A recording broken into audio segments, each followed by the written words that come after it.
Søren Kierkegaard foi um pensador profundamente original, que escreveu em um estilo literário e filosófico único. Os principais temas e preocupações filosófico-religiosas de sua obra giram em torno da existência individual, da fé cristã e da autenticidade da vida. Aqui estão os núcleos centrais de seu pensamento. A subjetividade como verdade. Kierkegaard acreditava que a verdade mais importante não é objetiva, científica ou filosófica no sentido abstrato, mas sim subjetiva, isto é, algo vivido, experienciado e incorporado pelo indivíduo. Ele dizia: a verdade é a subjetividade. Isso significa que viver autenticamente e com paixão é mais importante do que simplesmente ter crenças corretas de maneira teórica. A angústia e o desespero. Para ele, o ser humano vive numa tensão constante entre o finito e o infinito, o temporal e o eterno.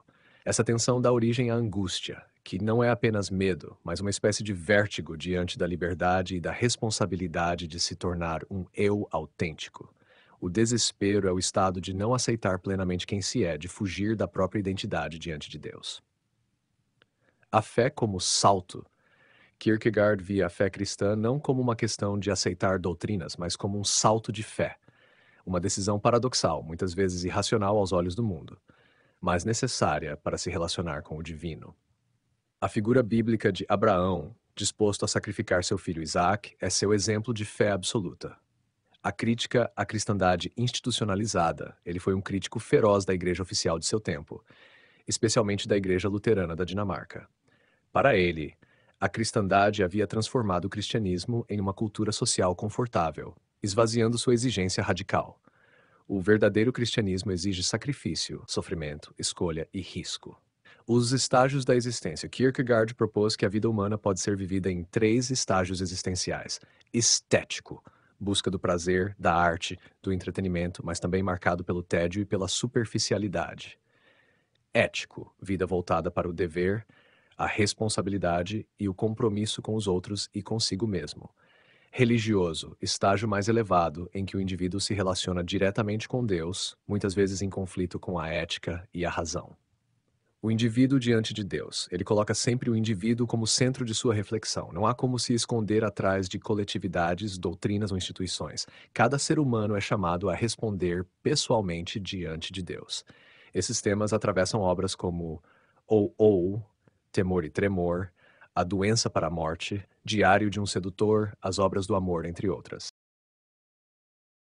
Kierkegaard via a fé cristã como algo radical, existencial e profundamente pessoal, não como uma crença que se adquire por raciocínio lógico ou pela tradição, mas como um salto de compromisso absoluto diante do paradoxo do divino. Para ele, a fé não é o fim do pensamento, mas uma escolha apaixonada que vai além da razão e que só pode ser vivida de dentro, na experiência do indivíduo. A fé como salto. A ideia mais marcante na sua concepção de fé é o salto, ou salto de fé. Isso aparece com força em Temor e Tremor, obra em que Kierkegaard analisa a figura de Abraão, que obedece ao comando divino de sacrificar seu filho Isaac, apesar de isso contradizer tanto a razão quanto a moral humana. Esse ato não pode ser justificado racionalmente, é um paradoxo. Abraão entra na esfera do que Kierkegaard chama de religioso, superando até o estágio ético. Fazer o salto de fé é aceitar o paradoxo de que o eterno se encarnou, Cristo, que o infinito se fez finito e que a salvação vem por meio de uma relação pessoal e direta com esse paradoxo, mesmo quando a razão não consegue compreendê-lo totalmente. Fé não é certeza, é risco. Para Kierkegaard, fé não é certeza racional. Ao contrário, ela envolve angústia, incerteza e risco. O ato de crer é um enfrentamento com a dúvida, não uma fuga dela. É nesse ponto que ele se afasta dos sistemas filosóficos de seu tempo, como o de Hegel, que tentavam explicar tudo pela razão totalizante. Sem risco, não há fé. A fé é justamente essa contradição entre a paixão infinita do interior e a incerteza objetiva. A relação entre fé e razão.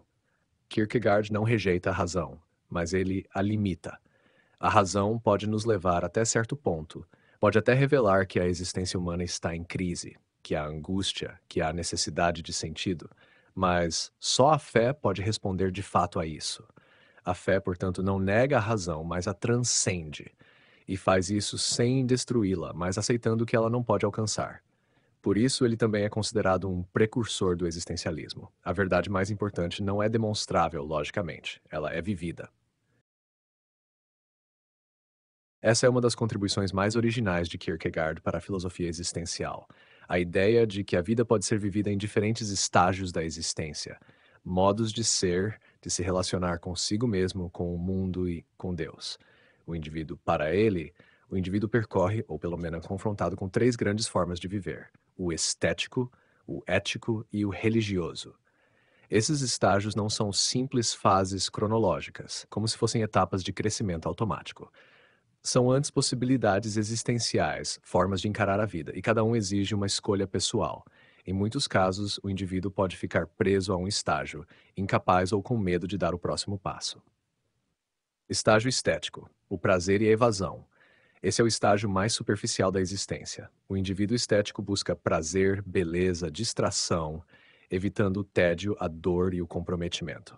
Vive no imediato, como um flaneur da vida. É o modo de vida do diletante, do sedutor, como Johannes em O Diário de um Setor, do artista que vive de sensações, mas que evita encarar o peso da existência. Por trás da leveza, porém, há um vazio crescente. O tédio e a angústia que aparecem. Kierkegaard diz que o tédio é a raiz de todo mal. O esteta, ao evitar o sofrimento e o dever, acaba em desespero, pois não encontra sentido verdadeiro. O dever e a responsabilidade. Quando o indivíduo toma consciência de seu vazio estético, ele pode dar um salto para o estágio ético. Aqui, ele passa a assumir a responsabilidade por si mesmo, a fazer escolhas com seriedade, buscando coerência, caráter e compromisso com os outros. No estágio ético, a existência ganha profundidade moral. O indivíduo se vê como alguém que deve realizar seu potencial, que deve ser alguém e não apenas viver experiências. Surge a noção de arrependimento, culpa e autenticidade. Mas, para Kierkegaard, até esse estágio tem seus limites. A ética não consegue dar conta do peso absoluto da existência humana. Mesmo o mais virtuoso dos homens está aquém de sua missão mais profunda, a relação com Deus.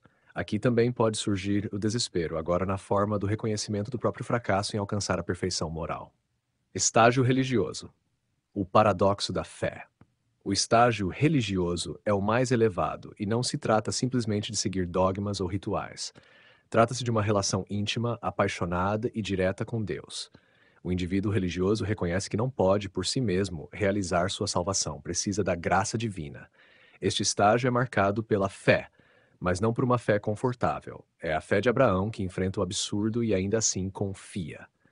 É aqui que aparece o paradoxo da existência. O eterno se fez temporal, o infinito se fez carne e a salvação vem pelo absurdo. A razão não pode explicar isso, apenas a fé pode sustentar tal compromisso. O indivíduo religioso vive em solidão diante de Deus, num diálogo íntimo e sofrido, mas também libertador. Ele não nega os valores éticos, mas os transcende, e está disposto a abrir mão de tudo por amor a Deus, como Abraão a oferecer Isaque. Resumindo, o estético vive pela evasão, o ético vive pela responsabilidade, o religioso vive pela fé. Cada estágio representa uma profundidade maior de engajamento com a existência. Kierkegaard acreditava que tornar-se um eu verdadeiro exige passar por esses estágios, assumindo a cada passo a angústia e a liberdade que eles trazem. O salto de fé é uma das ideias mais centrais e emblemáticas do pensamento de Søren Kierkegaard.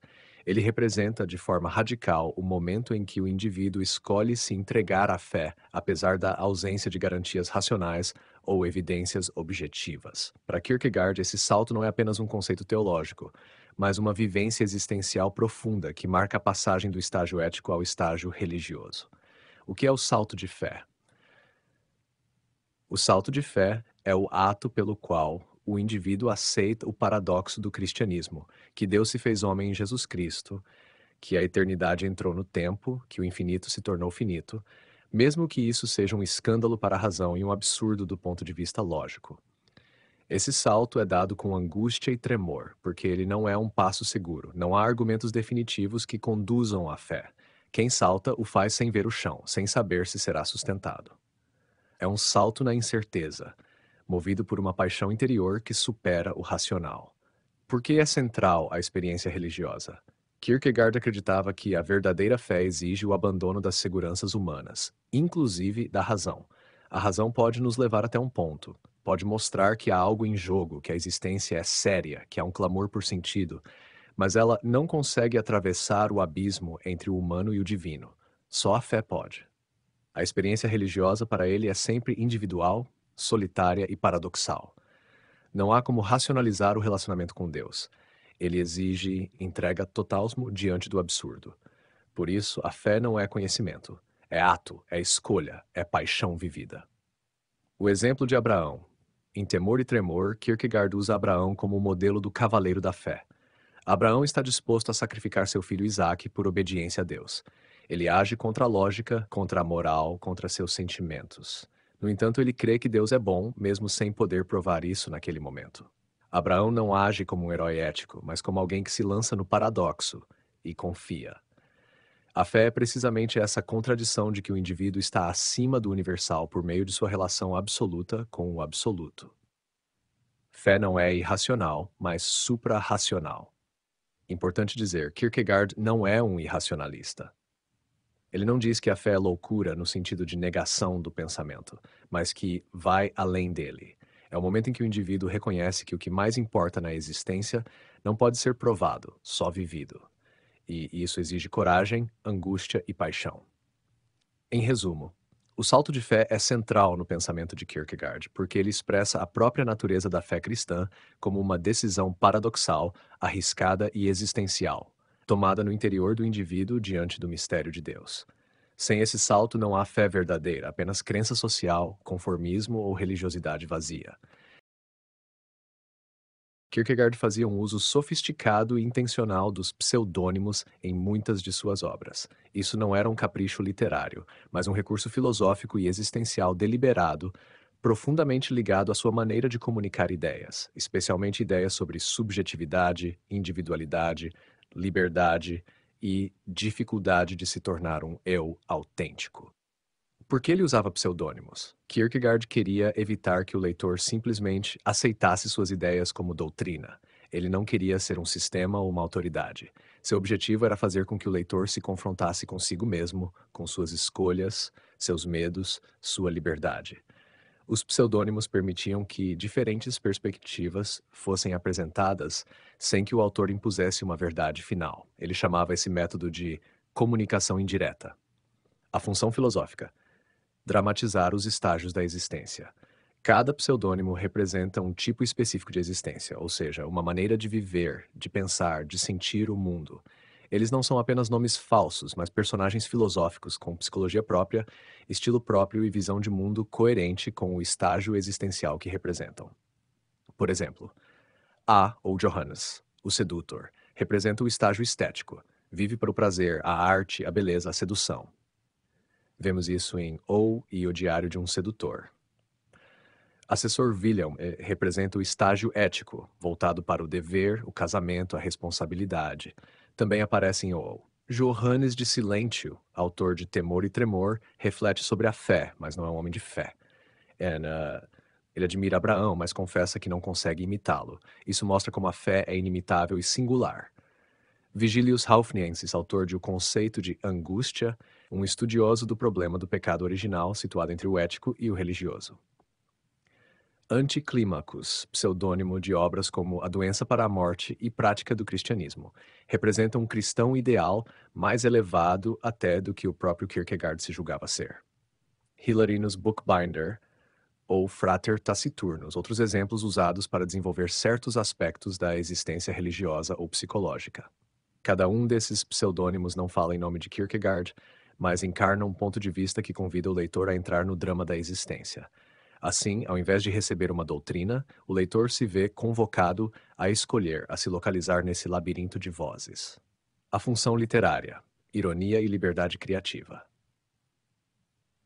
No plano literário, o uso de pseudônimos permitiu a Kierkegaard desenvolver estilos diversos, do cômico ao trágico, do ensaio filosófico à narrativa sedutora. Ele brincava com a ironia, a ambiguidade, a multiplicidade de tons, como forma de refletir a própria complexidade da existência humana. Além disso, isso lhe deu liberdade para criticar ou parodiar outros autores e sistemas, como Hegel ou a cristandade de seu tempo, sem necessariamente assumir essas críticas diretamente. ou ao contrário, para defender ideias ousadas sem ter que comprometê-las com sua própria pessoa. Em resumo, Kierkegaard usava pseudônimos para criar vozes filosóficas que dramatizassem os conflitos e as escolhas da existência. Isso fazia parte de sua estratégia de comunicação indireta, que visava provocar o leitor a se tornar ele mesmo, a partir de dentro, sem depender de sistemas prontos ou verdades herdadas. Kierkegaard é amplamente reconhecido como um precursor do existencialismo, embora ele próprio nunca tenha usado esse termo. Sua obra antecede o movimento existencialista do século XX, mas muitos de seus temas, angústia, escolha, liberdade, desespero, autenticidade, fé e subjetividade, tornaram-se centrais no pensamento de autores como Jean-Paul Sartre, Martin Heidegger e Karl Jaspers. O que faz dele um precursor é seu esforço radical em colocar o indivíduo concreto e singular no centro da filosofia, em oposição a sistemas abstratos como o de Hegel, que buscavam englobar tudo numa totalidade impessoal e lógica. Kierkegaard queria mostrar que viver é mais do que pensar, é escolher, sofrer, arriscar, crer. Como ele influenciou o existencialismo, subjetividade como verdade, Kierkegaard afirmou que a verdade é a subjetividade. Não no sentido de relativismo, mas no sentido de que a verdade mais essencial, como o sentido da vida, a fé, a existência, não pode ser conhecida de fora, mas vivida por dentro, com paixão e comprometimento. Isso influenciou profundamente Sartre, na ideia de que o ser humano é condenado a ser livre, ou seja, está sempre diante da tarefa de escolher a si mesmo, de criar sentido sem uma essência dada. Heidegger, na análise do Dasein como um ser lançado no mundo, que se compreende a si mesmo a partir de suas possibilidades e da sua finitude. Angústia e desespero. Kierkegaard foi o primeiro a tratar a angústia como um dado filosófico fundamental da existência, não como simples medo, mas como a experiência da liberdade diante da possibilidade. A angústia surge quando o eu percebe que pode escolher e que suas escolhas têm peso infinito. Heidegger desenvolveu essa ideia em Ser e Tempo, descrevendo a angústia como um modo de revelar o ser autêntico, pois ela nos descola das distrações do mundo. Sartre também se apropria da angústia como parte da liberdade humana. Somos livres para escolher, mas isso nos assusta. O eu e o desespero. Em A Doença para a Morte, Kierkegaard descreve o desespero como a doença do eu, que não consegue ser ele mesmo ou não aceita ser o que é diante de Deus. Esse conflito interior foi retomado por Karl Jaspers, que viu em Kierkegaard um mestre da existência autêntica, vivida diante dos limites da razão e da morte. A crítica à objetividade, Kierkegaard foi crítico de toda a filosofia que queria objetivar a verdade da existência humana, como Hegel. Para ele, o ser humano não é um conceito a ser explicado, mas um paradoxo a ser vivido. Isso foi essencial para Heidegger, que rompeu com a metafísica tradicional para pensar o ser a partir da existência humana concreta. Sartre, que negou qualquer natureza essencial do homem, defendendo que o homem se faz por suas ações. Apesar dessas fundamentar fluência, Kierkegaard diverge em pontos fundamentais. Ele acreditava que a fé religiosa era a culminação da existência, o salto para o relacionamento com Deus. Sartre, por outro lado, era ateu e via o absurdo e a liberdade como fatos definitivos da condição humana. Heidegger e Jaspers foram mais ambíguos, influenciados por Kierkegaard, mas sem adotar sua teologia. Jaspers, porém, teve uma postura mais simpática à dimensão religiosa do humano.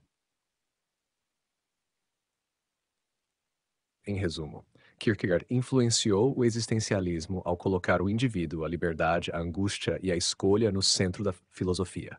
Ele antecipou as preocupações fundamentais dos existencialistas, mas seu caminho era teológico, enquanto os pensadores posteriores, especialmente Sartre e Heidegger, seguiram vias seculares ou fenomenológicas. A crítica de Kierkegaard à Igreja e à cristandade institucionalizada é um dos aspectos mais intensos, apaixonados e até escandalosos de sua obra. Ele a via como corrupta, hipócrita e espiritualmente vazia.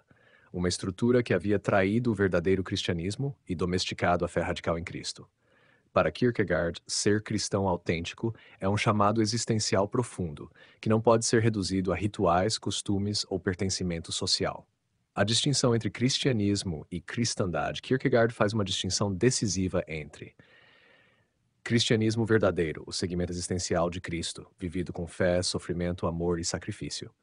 Cristandade, Christendom, em dinamarquês, o sistema religioso social dominante, onde ser cristão é apenas uma identidade cultural herdada, cômoda, sem exigência real. Segundo ele, na Dinamarca do século XIX, quase todos se diziam cristãos, mas sem viver como tais. A Igreja Luterana Estatal fazia parte do Estado, com padres bem pagos, igrejas cheias e um cristianismo domesticado. Isso era uma blasfêmia. A cristandade é a maior falsificação do cristianismo jamais vista. O verdadeiro cristianismo deixou de existir. Diários e ataque final à cristandade. A crítica aos padres e a pregação Kierkegaard criticava severamente os pastores e bispos que pregavam um evangelho confortável, sem cruz, sem sofrimento, sem exigência existencial. Para ele, o Cristo do Novo Testamento chamava ao abandono de tudo, ao sofrimento e à rejeição do mundo. Já o Cristo da Igreja Oficial era um ideal ético, burguês, inofensivo. Ele dizia que as pregações haviam se tornado mentiras piedosas e que os ministros da Igreja eram como funcionários do Estado, que falavam de Deus, mas viviam no luxo. A figura de Jesus como modelo, Kierkegaard entendia que seguir Cristo era algo que deveria custar tudo ao indivíduo. Cristo foi odiado, perseguido, crucificado. Então, como pode um cristão esperar ser admirado, respeitado, confortável? Essa inversão moral da cristandade, que busca prestígio em nome de um Cristo crucificado, era para ele um sinal claro de auto-engano e negação da fé verdadeira. A verdade cristã é a verdade do paradoxo, do escândalo, um Deus crucificado, prática do cristianismo. O ataque final à cristandade. Nos últimos anos de sua vida, Kierkegaard começou o que chamou de ataque final à cristandade, publicando textos sob o próprio nome, sem pseudônimos, nos jornais de Copenhague e em panfletos como a série O Momento, o Blicket. Esses textos são mais diretos e combativos do que suas obras anteriores. Ele atacava especialmente o bispo H. L. Martensen e o já falecido bispo Münster, que eram símbolos da cristandade oficial. Para ele, chamar esses homens de testemunhas da verdade cristã era uma profanidade. Kierkegaard morreu em 1855, poucos meses após esse ataque, sem se reconciliar com a Igreja. Recusou os sacramentos e chegou a dizer que o cristianismo precisava começar de novo, desde o princípio. Em resumo, a crítica de Kierkegaard à cristandade se manifesta como uma denúncia existencial, teológica e ética contra a institucionalização da fé, que, segundo ele, transformou o escândalo do evangelho em uma formalidade social. Ele clamava por um retorno radical à figura de Cristo, vivida na interioridade, no sofrimento e na entrega, não na pompa e nos hábitos da religião oficial. A biografia de Kierkegaard é profundamente entrelaçada com sua filosofia, a ponto de, muitas vezes, ser difícil separar uma da outra. A relação com Regina Olsen e sua vida solitária marcaram não só suas experiências pessoais, mas também moldaram temas centrais de sua obra, como o desespero, a angústia, a escolha existencial, o sacrifício e o amor diante de Deus.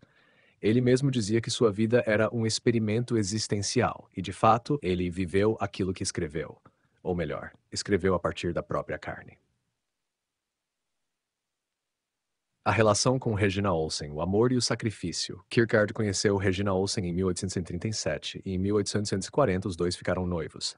Ele a amava profundamente, mas rompeu o noivado um ano depois, sem jamais deixar de pensar nela. Esse episódio virou um dos grandes mistérios e mitos de sua vida e um dos temas mais comoventes da filosofia existencial. Por que ele terminou? Há várias interpretações, mas os motivos parecem ser tanto psicológicos quanto espirituais. Kierkegaard acreditava que não poderia fazê-la feliz. Sentia-se melancólico, instável, dividido e achava que ela merecia alguém normal. Mais profundamente, ele via sua vida como uma missão religiosa filosófica e acreditava que o casamento poderia distraí-lo de seu chamado diante de Deus. O rompimento foi, assim, vivido como um sacrifício pessoal, algo semelhante ao sacrifício de Isaac por Abraão em Temor e Tremor. Regina era seu Isaac. Essa ideia de renunciar ao amor humano por uma vocação mais alta ecoa em muitas obras, especialmente nas escritas sob o pseudônimo Johannes de Silentio, como se o próprio Kierkegaard dissesse: "Eu não compreendo meu ato racionalmente, mas creio que era o certo aos olhos de Deus." A vida solitária, o indivíduo diante de Deus. Depois do rompimento com Regina, Kierkegaard viveu isolado, mergulhado na escrita, na reflexão e na crítica à sociedade de sua época. Essa solidão não era fuga, mas parte de seu caminho espiritual e existencial. Ele acreditava que o verdadeiro relacionamento com Deus exige solidão, porque é intransferível. Cada indivíduo deve se colocar sozinho diante do absoluto, sem escudos sociais, religiosos ou filosóficos. O indivíduo é a categoria decisiva. Essa ênfase no indivíduo como categoria filosófica central nasce também de sua própria experiência. Ele se isolou da igreja, da academia, da sociedade burguesa e até de Regina para viver fielmente aquilo que pregava: o salto de fé, o chamado interior, a subjetividade como verdade, o sofrimento como escola da existência. Kierkegaard não via o sofrimento como algo a ser evitado, mas como um caminho inevitável para a verdade. Sua própria dor emocional, espiritual e até física se tornou matéria-prima de sua filosofia. Ele via a angústia, o desespero e a renúncia como momentos em que o indivíduo é forçado a se confrontar com a pergunta essencial: quem sou eu diante de Deus? A perda de Regina, vivida como uma dor incurável, se transformou em um símbolo da tensão entre o amor humano e o chamado divino, entre o desejo e a obediência, entre o estético e o religioso. Ele nunca mais se relacionou com outra mulher, e nunca deixou de pensar nela, mesmo décadas depois. Reflexos na obra. A relação com Regina aparece de forma codificada, simbólica ou literária em várias obras. Diário de um Sedutor representa o tipo de amor estético, que seduz, mas não se compromete. Temor e Tremor, o sacrifício de Isaac é o espelho do sacrifício de Regina. A doença para a morte. A luta do eu consigo mesmo, o desespero de não querer ser o que se é. As obras do amor, reflexões sobre o amor cristão que não busca posse, mas doar-se. Em resumo, a biografia de Kierkegaard, especialmente a ruptura com Regina Olsen e sua escolha pela solidão existencial, é o pano de fundo íntimo e concreto de sua filosofia. Ele não escreve do ponto de vista de um observador, mas de um sofredor, alguém que encarnou em sua vida os conflitos e tensões da existência humana diante do absoluto. Sua obra é ao mesmo tempo confissão e filosofia, oração e diagnóstico, e sua vida, cheia de silêncio, angústia e fé, foi o laboratório daquilo que ele legou ao mundo. O pensamento de Søren Kierkegaard é intensamente atual, talvez mais do que nunca. Em uma época marcada por ansiedade existencial, crises de identidade, excesso de estímulos e superficialidade nas relações, Kierkegaard fala diretamente ao sujeito moderno com uma voz que não perdeu a urgência. Ele antecipa muitos dos temas centrais da experiência contemporânea, como a angústia da escolha, a busca por autenticidade, a responsabilidade pessoal diante da liberdade e a sensação de vazio, mesmo em meio ao conforto material. Sua filosofia desafia o sujeito a despertar para si mesmo, a deixar de se esconder atrás de papéis sociais, distrações e discursos prontos, e a viver com profundidade, coragem e verdade interior. Tornar-se o que se é, Kierkegaard foi um dos primeiros filósofos a insistir que a verdade mais importante não é a que se conhece, mas a que se vive. Autenticidade, para ele, é o esforço de tornar-se um eu verdadeiro, diante de Deus e de si mesmo. Em uma era marcada por autoimagem, performance nas redes, identidade fluida e ansiedade de pertencimento, a ideia kierkegaardiana de que o eu é a relação que se relaciona consigo mesma, e a doença para a morte ganha novo vigor. Ele nos pergunta: você está sendo você mesmo ou apenas o que os outros esperam? Angústia. A liberdade em face do possível. Kierkegaard descreveu a angústia como o tontura da liberdade. A experiência de estar diante de infinitas possibilidades e, por isso mesmo, experimentar medo, paralisia ou vertigem. Essa visão é incrivelmente compatível com o mal-estar contemporâneo. Vivemos em um mundo onde as escolhas são ilimitadas, mas onde a responsabilidade por elas é cada vez mais pesada. A liberdade sem direção se transforma em angústia. E se eu escolher errado? E se eu desperdiçar minha vida? Kierkegaard nos convida a encarar a angústia não como um problema a evitar, mas como um chamado ao autoconhecimento e à ação verdadeira. É pela angústia que o indivíduo desperta. Liberdade e responsabilidade, escolher a si mesmo. Para Kierkegaard, ser livre não é fazer o que se quer, mas assumir a responsabilidade por tornar-se aquilo que se deve ser. A verdadeira liberdade é existencial e exige que o indivíduo pare de viver no modo automático, herdado, distraído. Hoje, quando o discurso da liberdade muitas vezes se reduz ao consumo ou à rejeição de limites, Kierkegaard nos lembra que a liberdade autêntica implica decisão, renúncia, profundidade e compromisso. A porta da grandeza está sempre marcada com o nome responsabilidade. Relevância nos debates atuais na psicologia e psicanálise. Suas reflexões sobre angústia, desespero e o eu influenciaram diretamente autores como Viktor Frankl, Rollo May e Irving Yalom, além de antecipar questões tratadas por Freud e Lacan. Na espiritualidade contemporânea, Kierkegaard fala àqueles que buscam uma fé mais profunda, menos institucional e mais existencial, baseada na interioridade e na relação direta com o divino.